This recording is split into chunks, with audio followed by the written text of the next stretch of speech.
দেশের শোবিজ অঙ্গনের জনপ্রিয় অভিনেত্রী সাফা কবির নিজের অভিনয় দক্ষতা দিয়ে যেমন দর্শকদের মন জয় করে নিয়েছেন, ঠিক সেভাবেই অসংখ্য নাটক ভক্ত অনুরাগীদের উপহার দিয়েছেন। সেই সঙ্গে নিজের গ্ল্যামার দিয়েও ভক্তদের মুগ্ধ করছেন নিয়মিত। অভিনয়ের পাশাপাশি সামাজিক যোগাযোগ মাধ্যমে বেশ সরব সাফা কবির নিজের বিভিন্ন মুহূর্ত মাঝে মাঝেই শেয়ার করে থাকেন ভক্তদের সঙ্গে।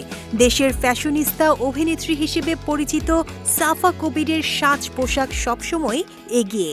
সম্প্রতি সোশ্যাল মিডিয়ায় এক ঝাঁক ছবিতে নিজেকে তুলে ধরলেন অভিনেত্রী। সাফা কবির বর্তমানে থাইল্যান্ডে ছুটি কাটাচ্ছেন। 10 অক্টোবর ব্যাংককের একটি ক্যাফেতে উপস্থিত হয়ে নজর কেড়েছেন তিনি।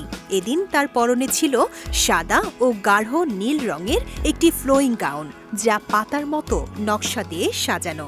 সঙ্গে তারার ডিজাইনের কানের দুল, খোলা চুল আর হালকা মেকআপ, সব মিলিয়ে তার এই গ্ল্যামারাস লুকে মুগ্ধ হন ভক্তরা। ছবিগুলো শেয়ার করে ক্যাপশনে সাফা লিখেছেন, শুক্রবারের ছুটিতে আমি ক্যাফেগুলোতে তাদের নিজস্ব শৈল্পিক ছোঁয়া খুব ভালোবাসি। একটু প্রকৃতি, ভালো খাবার, ভালো পরিবেশ আর ছবি তোলার জন্য দারুণ কিছু জায়গা। এই মুহূর্তগুলো ধরে না রেখে পারলাম না। ভক্তরা তার এই রূপে মুগ্ধতা প্রকাশ করেছেন, ভরিয়ে দিয়েছেন ভালোবাসায়। একজন লিখেছেন, চমৎকার রকমের সুন্দর। অন্য আরেকজন নেটিজেন লিখেছেন, আমার পছন্দের মানুষ আপনি, অনেক সুন্দর লাগছে।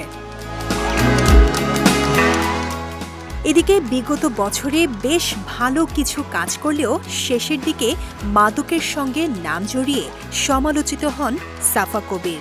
সময়টা তার জন্য কঠিনই ছিল বলা যায়। তবে সম্প্রতি নাটক সিনেমা নিয়ে বেশ ব্যস্ত সময় পার করছেন তিনি।